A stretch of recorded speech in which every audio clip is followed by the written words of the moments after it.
بسم الله الرحمن الرحيم الذين إذا أصابتهم مصيبة قالوا إنا لله وإنا إليه راجعون صدق الله العظيم قال النبي صلى الله عليه وسلم الكيس من دان نفسه وعمل لما بعد الموت والعاجز من نتبع نفسه هواها وتمنى على الله میرے انتہائی واجب الاحترام قابل ذی وقار معزز بامکرم دوستو بزرگوں بھائیوں، آج کافی دنوں بعد اپنے پیج ختم نبوت مرکز عمر بن خطاب پر حاضر ہوا ہوں۔ جیسا کہ آپ حضرات کو معلوم ہے، اپنے چھوٹے بھائی نعمان کے حادثے کی وجہ سے اور باقی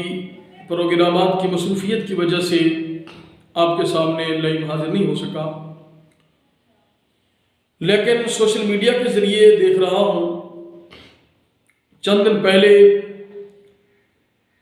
محب وطن، داعی اسلام، خطیب اسلام حضرت مولانا طارق جمیل صاحب دامت برکاتہ العالیہ، جو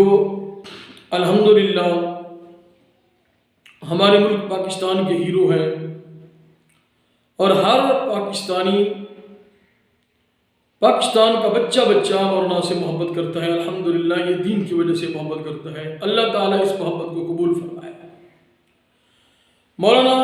کی پوری زندگی الحمدللہ دین پہ گزر گئی ہے اور گزر رہی ہے، لیکن افسوس اس بات کا ہے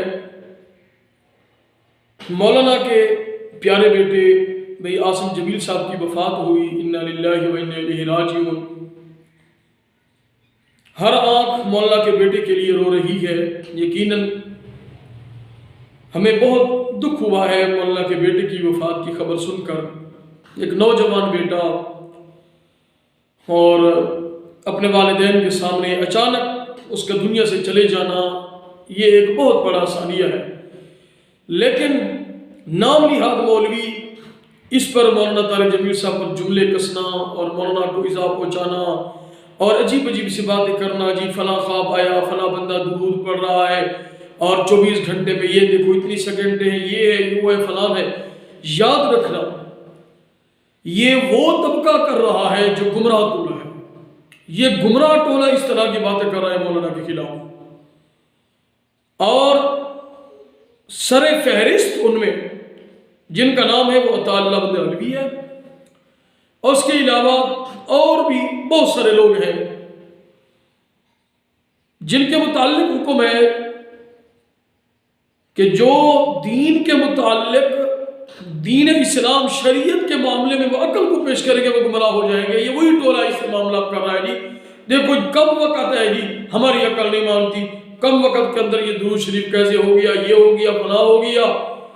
اور یہ اس طرح کے بات اگر خواب میں آنا یہ ہو، پھر ہمارے عقیدے کو مانے، پھر عذاب قبر، یہ وہ فلاں۔ بھائی جب تم شریعت کو نہیں مانتے ہو، تم ہر بات میں اپنی کمزور سے عقل کو لے آتے ہو، تو پھر ہم کیسے آپ کی بات کو تسلیم کریں؟ ہم اس چیز کو مانیں گے جس کی قرآن اور حدیث جس کا حکم دیتا ہے۔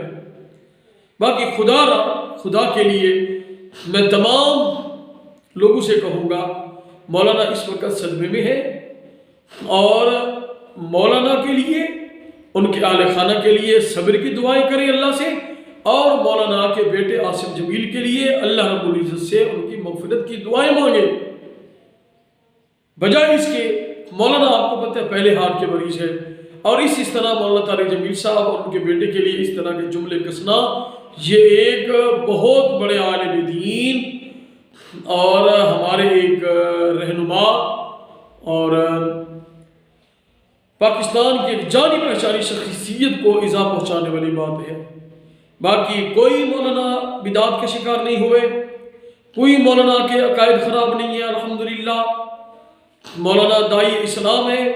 اور دین کے لیے انہوں نے زندگی وقف کی ہوئی ہے۔ ہمیں اپنی اصلاح کی ضرورت ہے۔ دعا ہے اللہ رب العزت سے جو کچھ کہا سنا اللہ مجھے آپ کو اس پر عمل کرنے کی توفیق عطا فرمائے۔ انشاءاللہ گئے بگائے اور بقیہ باتوں کا جواب انشاءاللہ ہمارے اسی پیج پر دیا جائے گا۔ وما علینا الا البلاغ۔